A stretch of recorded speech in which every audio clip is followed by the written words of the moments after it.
Hi guys, hello बच्चे party. कैसे हो आप सब लोग? आई होप सभी बच्चे काफी अच्छे होंगे। माय डियर स्टूडेंट्स, मैं विनोद कुमार बहल आप सभी बच्चों का हमारे इस चैनल में एक बार फिर से स्वागत करता हूं। वेलकम और welcome back to this channel. बच्चे पार्टी, आज के इस लेक्चर में हम लोग रेजिस्टेंस के कॉम्बिनेशन के ऊपर कुछ 4-5 सवाल लगाने वाले हैं। लास्ट क्लास में भी मैंने आपको क्वेश्चंस करवाए थे और एक आध होमवर्क क्वेश्चन भी दिया था मैंने आपको। वो होमवर्क क्वेश्चन भी हम यहां पर कर रहे होंगे।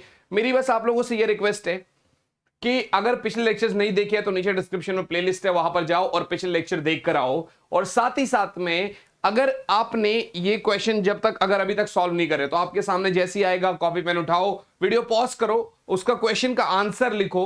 आपसे बना तो कमेंट में आंसर डालो, नहीं बना तो रीचेक करो। देखिए, आप जब कमेंट करते हैं ना, मेरी और आपके साथ रिलेशन कैसे जुड़ी हुई है कमेंट्स के थ्रू, क्योंकि मैं अभी आपको डायरेक्ट तो देख नहीं सकता, रिकॉर्डेड वीडियो है, ठीक है ना। अब मैं आपको देखता हूं, आप कमेंट करते हो, फिर मेरे को लगता है अच्छा ये बच्चा भी पढ़ रहा है मेरे साथ, ये बच्चा भी पढ़ रहा है, तो आप लोगों को कमेंट के थ्रू अपनी जो भी बात है वो रखनी है और आपके कमेंट्स में सब पढ़ता हूं, फिर उसके बाद हम आगे बढ़ रहे होंगे। राइट बच्चा पार्टी? तो आज के इस लेक्चर को, जिसको हम नाम दे रहे हैं, ये आपके कुछ क्वेश्चंस हो गए, कुछ क्वेश्चंस हो गए on combination of resistors, on combination of resistors. बेटा, ये कुछ क्वेश्चंस हो गए बच्चा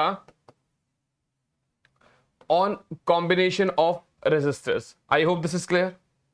ये कुछ क्वेश्चंस हो गए ऑन कॉम्बिनेशन ऑफ रेजिस्टर्स, जिसमें से सबसे पहला सवाल, चले सबसे पहला सवाल आपका होमवर्क क्वेश्चन जो मैंने आपको दिया था उसको सॉल्व करने की कोशिश करते हैं, है ना। सबसे पहले आपके होमवर्क को सॉल्व करने की कोशिश करते हैं बच्चा। तो जब होमवर्क को सॉल्व कर रहे थे तो आप यहां पर ध्यान से देखिएगा, ये 5 ओम है, ये 3 है, ये 3 है, 3 है, 3 है, आपको आर ए बी बताना है। ये एक हिसाब से सिमेट्री है, जैसा ऊपर दिख रहा है वैसा ही नीचे दिख रहा है। हमेशा जब स्टार्ट करेंगे तो देखिए, जब इस एंड से मैं स्टार्ट कर देता हूं, ठीक है ना, करंट इधर भी जाएगा, इधर भी जाएगा और इधर भी जाएगा। सिमिलरली करंट इधर भी जाएगा और इधर भी जाएगा। राइट बच्चा पार्टी? इसका मतलब सभी ब्रांचेस में करंट तो डिवाइड हो रहा है, बट ये जो करंट है ये इसमें और इसमें सेम जा रहा है, माने ये और ये तो सीरीज में हो गए, है ना। इनका क्या बन गया? 6 ओम। सिमिलरली इस और इसका भी 6 ओम बन गया, 3 और 3 का प्लस करके 6 बन गया, है ना। आई होप दिस इज क्लियर। तो इसका मतलब भैया, मेरा चश्मा देखो, मैंने चश्मा कहां रखा है अपना। चलो कोई बात नहीं, बगैर चश्मे के हाफ ब्लाइंडेड देख लेते हैं चीजों को। थोड़ा सा ना ब्लर ब्लर सा दिख रहा है, बट इट्स ओके।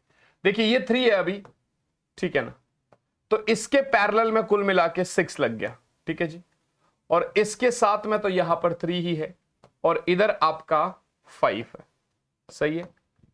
सिमिलरली बच्चे, यहां पर एक और 3 है, इसके साथ में आपका 3 लग गया और इसके पैरेलल में आपको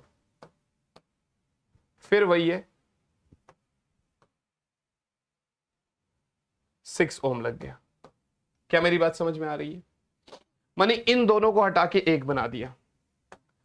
अब देखो, ये 6 और 3 आपका पैरेलल में है और सिमिलरली ये और 6 और 3 वाला भी पैरेलल में। डन है जी? मेरे हिसाब से इसमें तो कोई बात है ही नहीं। तो 6 और 3 को पैरेलल में करने के लिए आप क्या करोगे? R1 R2 bye R1 plus R2 माने 18/9 यानी 2 ओम। यानी ये जो बनेगा आपका, ये 5 तो अपना जैसा है वैसे का वैसे ही रहेगा, इसकी जगह आपका 2 बन जाएगा, ठीक है जी। और इधर अपना 3 है ही है, ठीक है जी। सिमिलरली इधर 2 और इधर अपना 3 है ही है,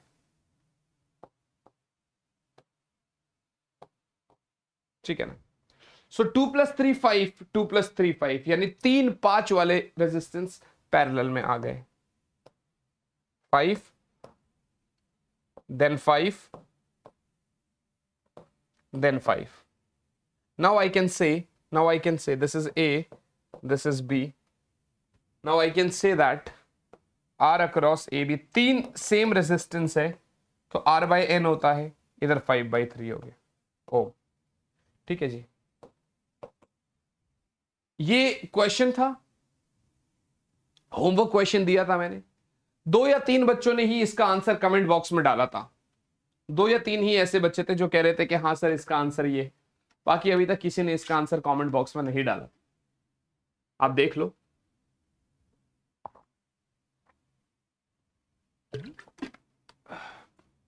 आपके सामने है, नोट कर लो, एक बार समझ लो चीजों को। सर्किट को कैसे सिंप्लीफाई करना है मैं वो बता रहा हूं आपको यहां पर, है ना बच्चे? तो एक बार आप देख लो, समझ लो, फिर देखते हैं जैसे भी होगा, फिर आगे बढ़ते हैं। नाउ चलिए पहले दूसरा ही कर लेते हैं, फिर कैपेसिटर वाला बाद में कर लेंगे, है ना? इस सवाल को एक बार आप पॉज करो, वीडियो को देखो, इसको अच्छे से देखो यार। आज के टाइम पे सबसे बड़ी प्रॉब्लम पता है क्या आ रही है? जब मैं बच्चों से पूछता हूं कि तुमने पढ़ाई कर ली, यस सर हमने तो बहुत ज्यादा पढ़ाई कर ली। कितनी कर ली? सर मैं ना आज 8 घंटे पढ़ लिया। कैसे? सर वो क्या था ना, कोचिंग वाले सर ने 4 घंटे की क्लास ले ली और 2 घंटे मैंने यूट्यूब से वीडियो देख ली और 1 घंटे भैया ने समझा दिया और 1 घंटा मैंने रिवीजन कर ली। तो कायदे से आपने 8 घंटे की पढ़ाई नहीं करी बेटा, कायदे से आपने सिर्फ 1 घंटे की पढ़ाई करी। हमें क्या लगता है हम तो 8 घंटे पढ़ाई कर लिए, ऐसा कैसे हो सकता है भाई? तो इसलिए जितना हो सके YouTube वीडियोस अपने दोस्तों को, मतलब दोस्तों से, टीचर्स की वीडियोस वो कम से कम करो और सेल्फ स्टडी को ज्यादा से ज्यादा लगाने की कोशिश करो। आप देखो, अगर आप पूरा दिन ही वीडियोस वीडियोस वीडियोस वीडियोस करते रहोगे तो आपकी सेल्फ स्टडी कुछ हुई नहीं, आपको ग्रोथ कुछ नहीं मिला। आपको ऐसा लग रहा है आप तो पढ़ रहे हो लेकिन आप पढ़ नहीं रहे हो वाकई में। ये तो ऐसी वाली बात हो गई, दिमाग को सब कुछ आप दे रहे हो टाइम टू टाइम, लेकिन फिर उसके बाद उसका ना कोई रिवीजन हो रहा है ना कोई उसका और यूज हो रहा है। वो पढ़े पढ़े एक दिन बाद साइड हो जाएगा, वो आपको याद भी नहीं रहेगा। और जो आज पढ़ते हैं तो उसको सेम डे, फिर अगले दिन और फिर 1 हफ्ते बाद रिवाइज भी करना होता है जिससे कि वो चीजें दिमाग में याद रहे। सिलेबस बहुत बड़ा नहीं है लेकिन इसीलिए पूरा साल दिया जाता है ना आपको, जिससे कि आपको चीजें दे तो बार बार आप रिवाइज करो। इसके लिए आपको डिसिप्लिन होना पड़ता है और हर एक बंदे को डिसिप्लिन होने से बहुत ज्यादा डर लगता है। उनको लगता है यार डिसिप्लिन क्यों हो, डिसिप्लिन नाम के शब्द से ही चिढ़ होने लगती है। दोस्त के साथ बर्थडे पार्टी में जाना, ये वाई, मतलब आप समझो ना, अभी तो पढ़ने का टाइम है तो अभी डिसिप्लिन होके काम करो। जैसे जिम भी अगर हम जाते हैं तो हर 6 दिन बाद खुद को थोड़ा सा बोलते हैं कि चलो एक चीट मील हो जाए। चीट डे नहीं बोलते कभी भी, चीट मील बोलते हैं, ठीक है ना? तो हम बोलते हैं चलो एक चीट मील हो जाए। तो आप भी 6-7 दिन में 1-2-4 घंटे के लिए चीट मील, मतलब चीट टाइम निकाल के कर लो। कोई ना मूवी देख ले या फिर कुछ भी, हफ्ते में एक बार कर लो, समझ में आता है। तो ऐसा थोड़ी है कि आप हफ्ते में एक बार सिर्फ 2-4 घंटे की पढ़ाई कर लो। मतलब पढ़ाई के लिए चीट मत करो ना आप तो ये करते हो कि चलो हफ्ते में 3 घंटे की चीट कर लेते हैं पढ़ाई का, फिर बाद में बाकी पूरा दिन जो है ना मतलब गेम्स और ये सब खेलते रहे। ऐसा नहीं होता भाई।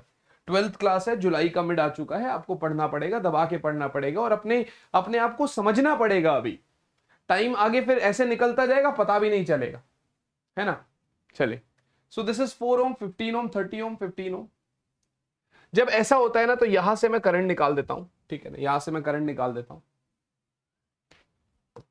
आई करंट निकाला मैंने, ठीक है ना? I1 निकाल दो, कोई बात। इधर I2 भेज दो, इधर आपका I3 भेज दो और इधर I4 भेज दो, ठीक है ना?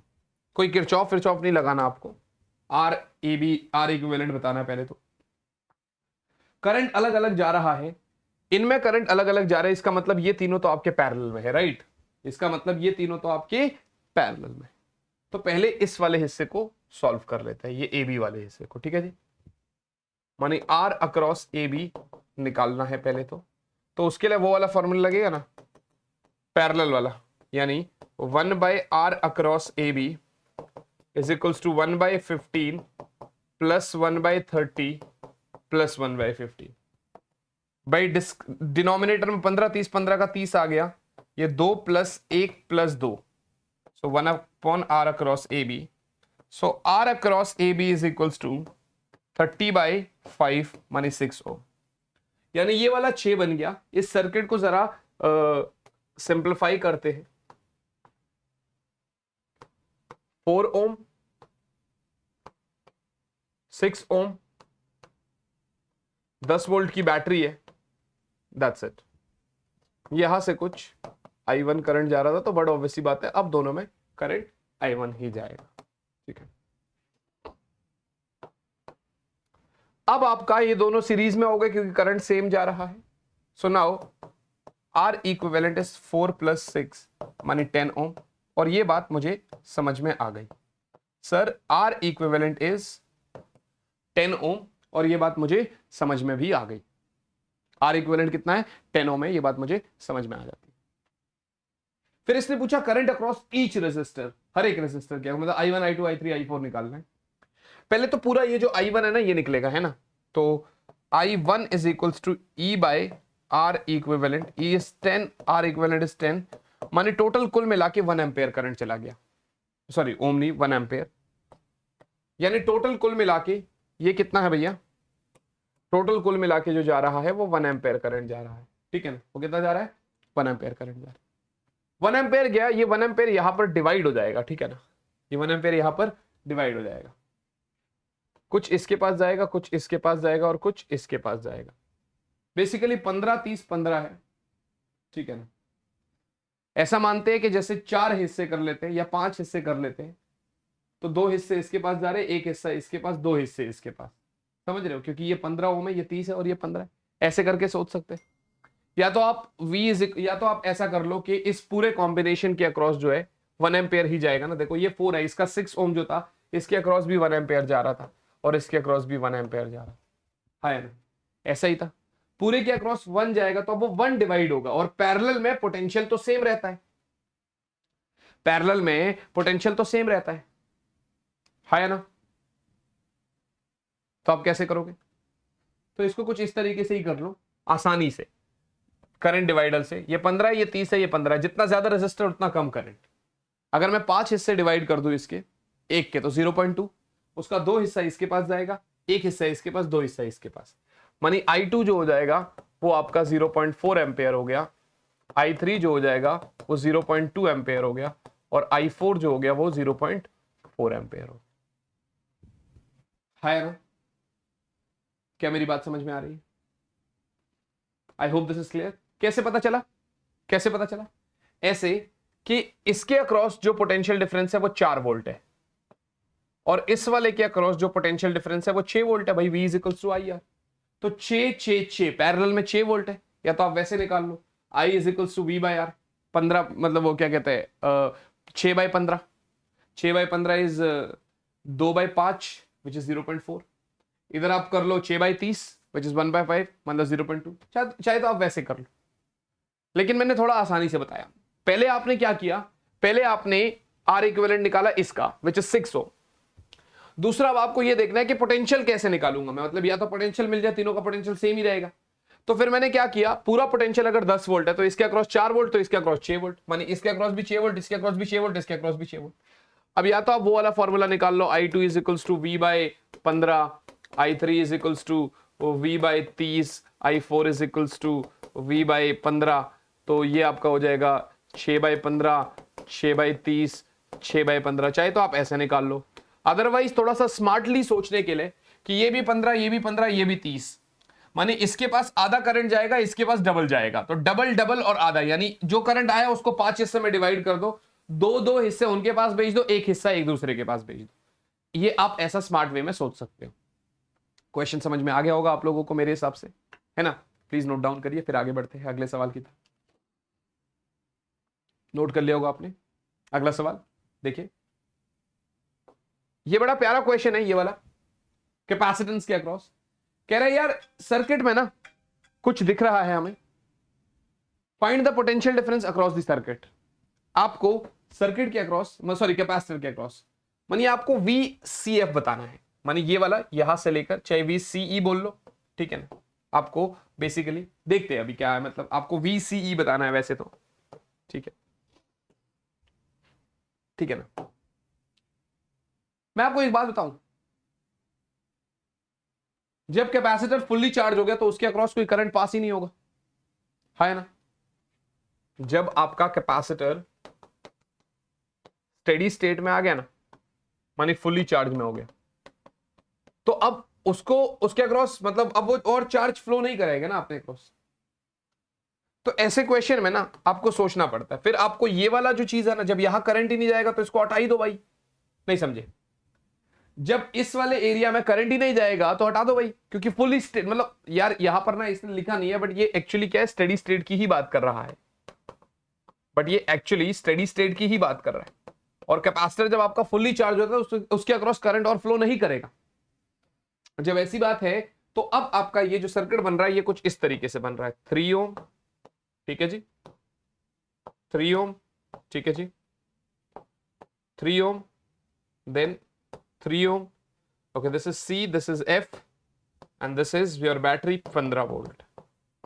बात समझ में आ रही है? अब ये कुछ इस तरीके से बन रहा है।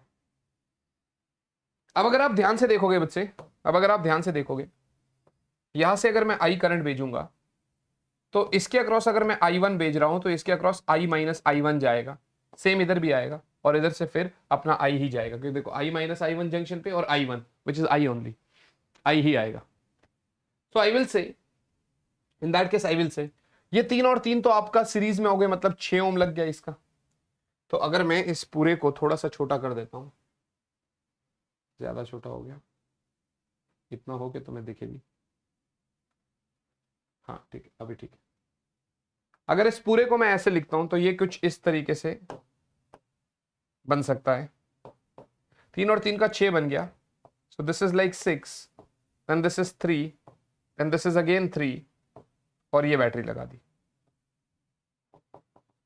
ठीक है जी। अब ये 6 और 3 तो आपका पैरेलल में लग गया, 6 और 3 पैरेलल में लग गया। तो इसको मैं ऐसा लिख सकता हूं, 6 3 18 बाई 6 प्लस 3 2, ये 2 हो गया, और इधर आपका 3 हो गया, इधर 15 वोल्ट हो गया। इन दोनों का तो 5 हो गया, तो आर इक्विवेलेंट तो कितना आ गया, 5 ओम, और वोल्टेज 15 वोल्ट है, तो करंट कितना होगा, V बाई आर, 15 बाई 5 मानी 3 एम्पेयर, यानी टोटल करंट 3 एम्पेयर गया। हमें टोटल करंट से कोई लेना देना है ही नहीं, हमें तो क्योंकि इसमें भी करंट नहीं जा रहा है और ये हमने निकाल रखा है, तो हमें तो VCF चाहिए, हमें तो VCF चाहिए। उस रेजिस्टर के अक्रॉस कोई करंट जा नहीं रहा तो ड्रॉप होगा नहीं, तो जो ये यहाँ का पोटेंशियल डिफरेंस वही यहाँ का पोटेंशियल डिफरेंस, तो हमें VCF चाहिए, सही है। अभी I निकला है ना आपका 3 एम्पेयर, देखो I मेरा 3 एम्पेयर निकल गया, सही है यार, ये तो बिल्कुल ठीक है। बट ये I जो है ये I1 और I माइनस I1 में टूटा था, आया ना, ऐसा ही था, ऐसा ही था, ठीक है ना, कोई दिक्कत वाली बात तो नहीं। तो कहीं ना कहीं अब मुझे इसको ऐसा ही करना पड़ेगा कि ये कुछ ऐसा सिस्टम बना था मेरा, 6 और 3 और फिर मेरा 3 था, ठीक है ना, ऐसे करके, ये ऐसे करके एक बैटरी लगी हुई थी 15 वोल्ट की। यदि आप सोच पा रहे हैं तो यहां पर आपका अपना 3 एम्पेयर चला गया, वी आर वेरी हैप्पी, ठीक है ना। इधर भी एक रेजिस्टेंस था, बट अभी फिलहाल मैं 6 मान के चल रहा हूं, ये 3 और 6 है, ठीक है ना। तो इसके अक्रॉस ज्यादा करंट जाएगा विच इज I1, और इसके अक्रॉस कम करंट जाएगा। ये डबल है तो मतलब 1 और 2 3 हिस्से करने पड़ेंगे करंट के, जैसे पिछले क्वेश्चन में बताया मैंने आपको। या तो V is equals to IR करके कर लो, वो आपकी मर्जी है ना, या तो V is equals to IR करके कर लो, मतलब कैसे, इन ये 2 ओम के अक्रॉस कितना वोल्ट होगा और 3 के अक्रॉस कितना वोल्ट होगा, तो जो 2 के अक्रॉस होगा वही इस पूरे कॉम्बिनेशन के अक्रॉस वोल्टेज होगा। या तो वैसे कर लो, बट ज्यादा आसान यही है कि आप यही कर लो, इसका पोटेंशियल डिफरेंस और इसका पोटेंशियल डिफरेंस बराबर कर दो। कैसे, V is equals to IR होता है, तो I माइनस I1 इंटू 6 को आप बराबर कर दो 3I1 के, समझ में आया। तो 6I माइनस 6I1 बराबर 3I1, सही है। तो 6I बराबर 9I1, तो I1 बराबर 6 बाई 9 ऑफ I या 6 by 9 of 3 which is 2 ampere, which is 2 ampere. माने इसके अक्रॉस 2 एम्पेयर गया तो इसके अक्रॉस 1 एम्पेयर चला गया, समझ में आया। नीचे 2 गया तो 1, या वैसे भी मैंने बताया 3 हिस्सों में डिवाइड कर दो, 3 एम्पेयर को डबल हिस्सा नीचे भेज दो और सिंगल हिस्सा ऊपर, क्योंकि ऊपर का रेजिस्टेंस ज्यादा है। मैं इसको जरा और आपको समझाता हूं, देखो थोड़ा सा अच्छे से देखो। यहां पर हमारे पास 3 ओम है, इधर मेरे पास 6 ओम है, इधर मेरे पास 3 ओम है, इधर मेरे पास बैटरी लगी है 15 वोल्ट की, दोबारा देखना, पहले ये नोट कर लो आप यहां तक, है ना, पॉज कर लो, ये नोट कर लो। जब आप देख पा रहे हो तो इसके अक्रॉस जब मैंने आई करंट भेजा था तो इसके पास I1 गया और इसके पास I माइनस I1 गया, ठीक है। दोनों का पोटेंशियल बराबर कर, देखो V बराबर IR होता है ना, तो I माइनस I1 इंटू 6 को आप बराबर कर दो I1 इंटू 3 माने 3I1 के, तो हो जाएगा 6I माइनस 6I1 बराबर 3I1, और आई कैन से 6I बराबर 9I1, 6 इंटू I बराबर 3 है तो ये हो गया, तो 18/9 बराबर I1, so I1 is 2 ampere, तो I माइनस I1 इज बड़ा वैसे 1 एम्पेयर, मानी अब इस वाले के अक्रॉस 1 एम्पेयर जाएगा। कुछ कॉम्बिनेशन, ये सर्किट अब इसको पूरा खोल लो, 3 ओम था, ठीक है ना, ये भी 3 ओम था, ये भी आपका 3 ओम था, और ये भी आपका 3 ओम था, और ये कुछ इस तरीके से सिस्टम था। This is your 15 volt, this is your 15 volt. यदि आप ध्यान से देखोगे बच्चे तो इसके अक्रॉस 1 एम्पेयर गया था और इसके अक्रॉस भी 1 एम्पेयर गया था, ये सी था और ये एफ था, और इसके अक्रॉस 3 एम्पेयर गया था। तो क्या मैं इस पॉइंट को क्या लिख सकता हूं, डी है ये पॉइंट, ये डी है। क्या मैं VCF को VCD प्लस VDF नहीं लिख सकता भाई, ये पोटेंशियल डिफरेंस प्लस ये पोटेंशियल डिफरेंस, CD मतलब 3 इंटू 1 प्लस DF मतलब 3 इंटू 3 IR होता है, मानी 3 प्लस 9 यानी 12 वोल्ट। फाइनल आंसर आपका 12 वोल्ट आ गया। मानी अगर कोई पूछेगा what is the potential difference across the capacitor, आप क्या आंसर लिख देंगे, 12 volt is the correct answer. क्या आंसर लिखेंगे आप, 12 volt is the correct answer. I hope this is very clear, please note this down, बताइए मुझे।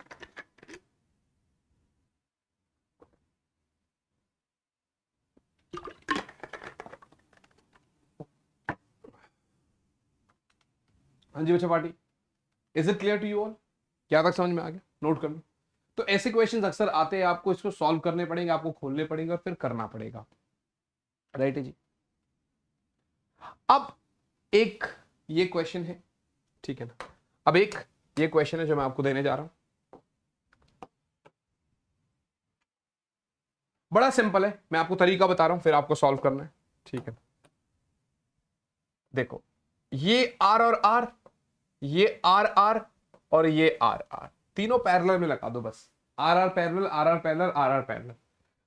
R और R का पैरेलल क्या हो जाएगा, R/2, सही है, इधर भी R/2 सही है, और इधर ही PQ था और इधर भी R/2 सही है। अब मुझे ये चाहिए तो इन दोनों को सीरीज में कर दो, इन दोनों को सीरीज में कर दो। R series is R/2 plus R/2 which is R only, so ultimately ये कुछ ऐसा कॉम्बिनेशन बना मेरे पास, R/2, this is R, this is P and this is Q. So R across PQ is equals to R into R/2 upon R plus R/2, or I can say R square by 2 by 3R/2, 2 से 2 कटा, R से R कटा, answer आया R/3 ओम, answer आया R/3। तो मेरा this is equals to R across PQ is equals to R/3। मेरे हिसाब से तो आपको समझ में आ गया कि ये कैसा है और किस तरीके से हम कर रहे हैं, है ना। अब आप मुझे कमेंट बॉक्स में ये बताओ, मैंने 4 सवाल कराए आपको, ठीक है ना, आपने चारों को पॉज करके करा होगा जरूर। आपसे इन चारों में से देखिए, एक, दूसरा, तीसरा और फोर्थ,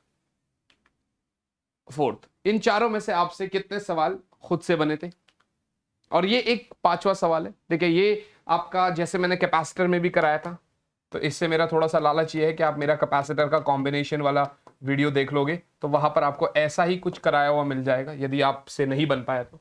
इनफाइनाइट लैडर वाले क्वेश्चन है, ये आपको होमवर्क में लेना है। यहाँ पर क्या है, ऐसे इनफाइनाइट सीडी जैसे स्ट्रक्चर है, मतलब ऐसे और बहुत सारे हैं, और आपको अल्टीमेटली R अक्रॉस ए भी बताना है, और आपको अल्टीमेटली R अक्रॉस ए भी बताना है बेटा, आपको अल्टीमेटली क्या बताना है, R अक्रॉस ए भी। आई होप आप कर पाएंगे, and this time please don't me, मतलब मुझे लेट डाउन मत करना, ठीक है ना। इस टाइम पे आप नोट कर लो पहले इसको, इस टाइम पे आप प्लीज कमेंट करके बता देना कि क्या आंसर है और किस तरीके से आपका आंसर बन सकता है। ठीक है जी। बाकी क्या चीज़ की नीड है, क्या चीज़ का रिक्वायरमेंट है, कुछ आपको लग रहा है कि मेरा बैकलॉग है, कुछ डाउट्स है, कुछ भी है, मुझे बताइए, मैं उसके ऊपर वीडियो लेके आता हूँ फटाफट और आपसे मुलाकात करूंगा आप ही की अगली वीडियो में। तब तक के लिए यार बच्चा party, all the very best बच्चों, bye guys, bye all India, जय।